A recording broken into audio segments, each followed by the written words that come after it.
Welcome to The Layered Tribe, where we're unmasking blend reality. Welcome back! Hello, Layered Tribers.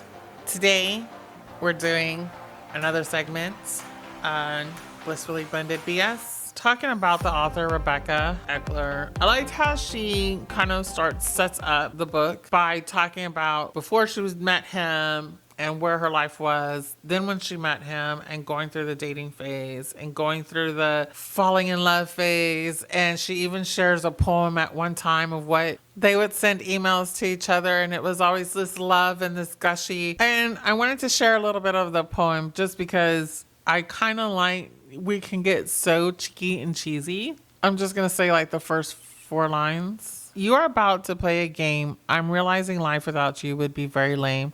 I miss your smile. Thank God I can dial because your voice calms me like a sunset over the sea. I love it. It's so cheesy. It's so cute. Only to turn around at the end of the book and then just be like, it just didn't work. And we all kind of have this beginning. But I kind of found it funny. So there was like humor in the book.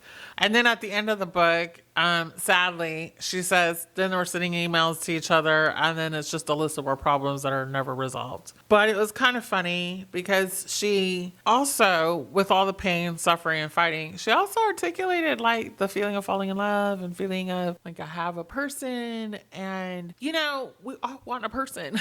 I'm gonna go all Grey's Anatomy here. We all want our person, and we want that person to be the person that we're married to, which it was kind of funny because in Grey's Anatomy, it wasn't the person they were married to. And sometimes our person isn't the person we're married to. But we definitely do consider the person that we're married to the person or top 2 persons. I'm going to read another excerpt because I also have a story about this too. This is not a memoir about being a step-parent or having the stepchildren or a step-parent-stepchild relationship. Not that I don't touch on it, but this is more my account of how blending families affects everyone, including people you'd never consider, like our exes or our ex-in-laws or our new in-laws and even the dog. Yes, even the dog. Yes, the dog is impacted as well. I read that one family, the dog had to go back and forth with the kids because it was a kid's dog.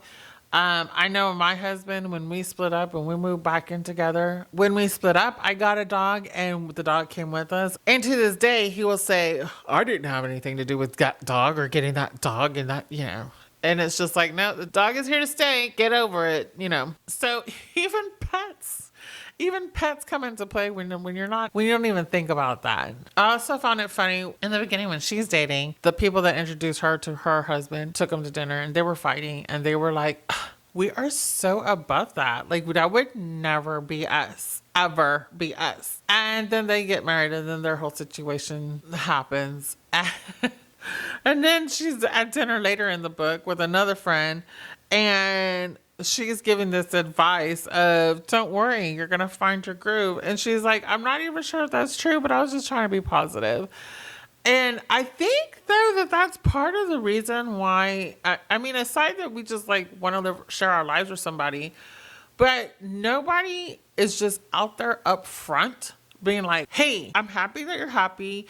I'm happy that you found somebody. I'm happy that you love somebody. There's a whole load of crap that's going to go with this. And that's why I'm doing this YouTube, because I want to be that person to be like, hey, there's a whole load of crap. Don't do it. See if you cannot do it. But if you must, be prepared. You cannot say you were not prepared. That's also why I'm doing my solo Saturday on TikTok, and it's going to go on Instagram too, because I just think there needs to be a bigger warning voice. And that's going to be me. I think also that there's a lot of tips and tools individually sparsed out through different people and everything that I'm planning to kind of like highlight and start like a little library, because I think there's wisdoms sparse throughout all the books and everything. So that's kind of my goal with this channel, because the reality is we're looking for love. Is that, everybody just wants to be loved. Everybody wants to share their life with somebody. And even if you do get married and your kids are adults, you're still going to run into some of these things. What are the resources that'll help? Those were some of the funny points that I found in the book. was that, here she is trying to give advice and she's like, yeah, I don't even know that's going to work, but hey, And the last point that I'm going to make for today is how she talks about relationships and how she said you can't ever stop trying to get to know the other side, the step side, the other people. Because if you stop, that's pretty much going backwards. You got to keep the momentum. And I have to say I'm pretty guilty of that because I'm just like, it's easier to just let everybody live their lives. It truly is. There's no bones about it. It's easier, but is it better? No. But it doesn't help my husband's relationship with his kids for me to be not as engaged, even though it's easier for me and probably easier for them. I mean, I don't get the vibe that they're like really chomping at the bit, but I don't think most kids, regardless of age, are chomping at the bit to know the person that their parent has married. The last thing I wanted to share was she talked about how she talks about at this point in the book that she's understanding now how hard blending can be, how it affects everyone in the family, and how much extra effort you have to put into making blending work.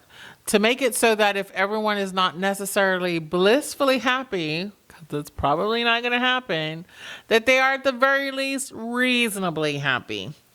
Yes, I'd settle for reasonably happy. I kind of like how she just talks about that we have to constantly keep working for the layers to stick, because like oil and water, they will unlayer and they will separate. And there's no other glue. This biological glue isn't there that keeps you together at some core level. It's just not there. So we have to work at it. That was a lot.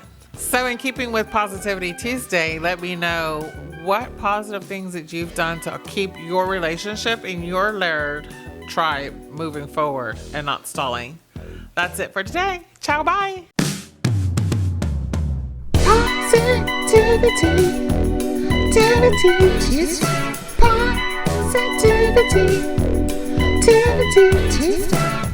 Positivity